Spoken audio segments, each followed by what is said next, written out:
In March of 2017, the City Commission gave approval to move forward with the development of an urban forest master plan. The master plan will enable us to identify concrete steps that we can take to make improvements to the health and sustainability of our urban forest and the way that we manage it. An urban forest includes all the trees within the study area, in this case, all trees within the city limits of Tallahassee. Trees along streets, in rights-of-way, in our parks, and on private property. We are taking stock of our entire urban forest. The phrases master plan and management plan are often used interchangeably, but these types of plans are very different. A management plan is based on a full inventory of public trees and provides specific maintenance and budgeting guidance for public trees for a period of about 1 to 5 years. A master plan pertains to the entire urban forest. This is a long-term plan and can cover 10, 20, or even 30 years depending on its goals.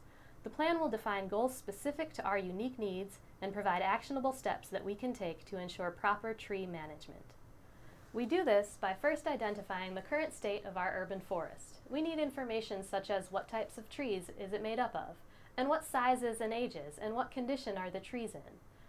We use this data to inform the goals that we develop for urban forest improvement. Next, we need to hear from the community what they would like to see moving forward. What types of things are important to citizens in regards to trees? There is no one right way for an urban forest to look, and no one right way to manage it. What's right for Tallahassee is unique to Tallahassee. The data about our urban forest and community priorities is used to develop goals for urban forest improvement that reflect the community's vision. To complete the cycle, this is not a plan that, once completed, we pat ourselves on the back and put it on a shelf. We will use information about our current urban forest in the future to measure our progress.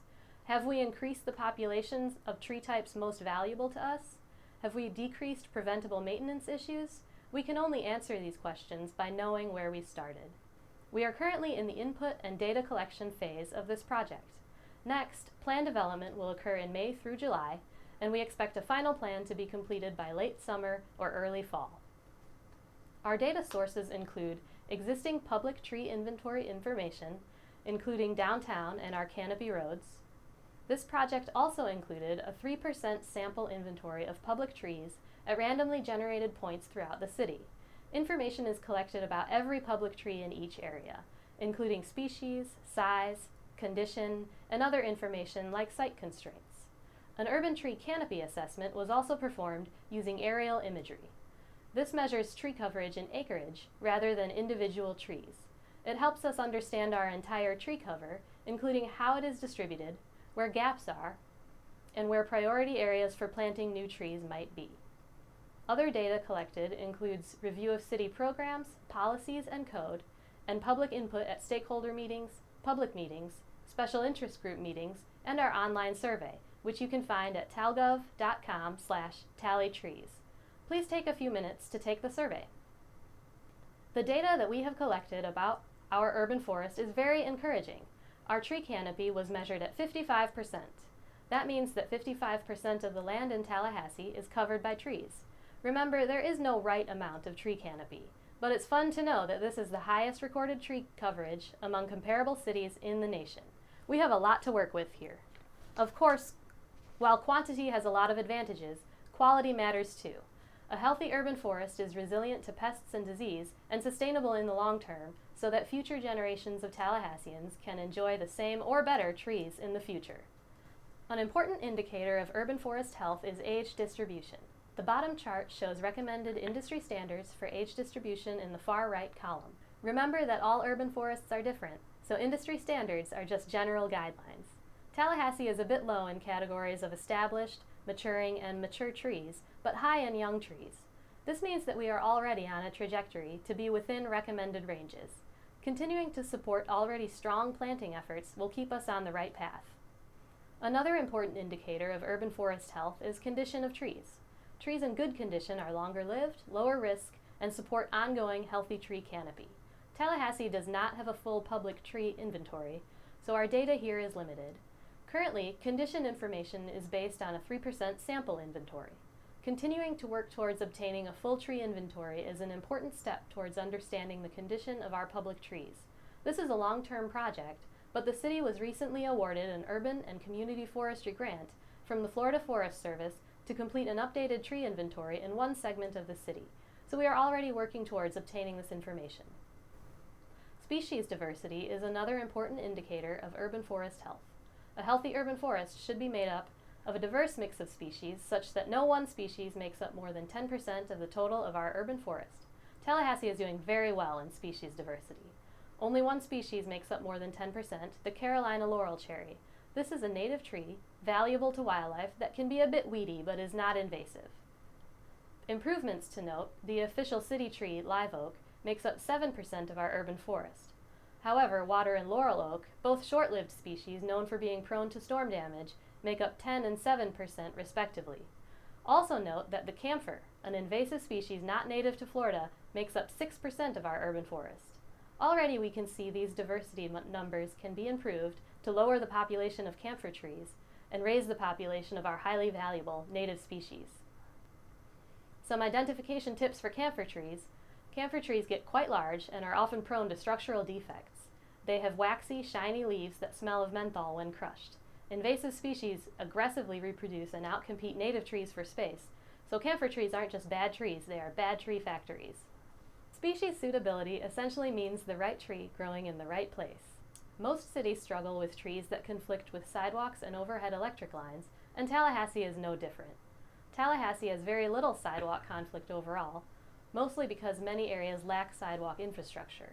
We are aware, however, that areas with sidewalks do require maintenance due to damage from tree roots. Note that overhead utility conflicts show that 58% of trees are conflicting with electric wires. This category records trees that are too large to be growing under utility wires, not necessarily active conflicts. These are trees that our utility forestry crews need to continually trim so that service is not disrupted. Wind resistance is an important indicator of suitability in hurricane-prone cities. The University of Florida has published a study rating the wind resistance of many common species from high to low, and this information was used to rate the wind resistance of our urban forest. 37% of our urban forest is in the low wind resistance category. We can work to improve these numbers by choosing trees in the highly resistant category when planting and incentivizing the planting of these trees for development projects. The city's Adopt a Tree program has been prioritizing wind-resistant trees for a number of years already.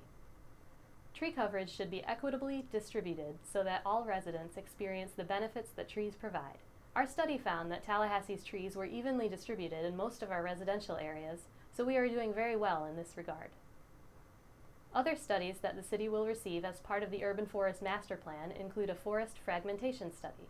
Wooded corridors are beneficial to wildlife and migrating birds and can often be used as connectors for pedestrian and bike traffic. This overlay will show us where gaps in our urban forest are and will enable us to identify areas where we might be able to close gaps and provide continuous tree coverage. Lastly, but equally useful, a priority planting overlay will show us where we can plant trees to receive the most benefits. Red areas show high priority. Notice that they appear near roads, ponds, and waterways. Trees near pavement provide shade where the urban heat island effect is most damaging. Near waterways and ponds, they provide necessary water filtration benefits to reduce sediment going into our water. Maps like these empower the city to consider the whole picture when we are deciding how to best utilize funds to make improvements to our urban forest. At our public meetings, we discussed the challenges that citizens feel are facing our urban forest and possible solutions.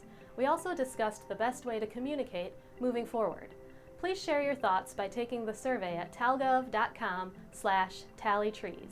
You can also contact us if you are a member of a group that is interested in learning more and having a discussion. We are happy to come to your meeting and talk to you about our urban forest.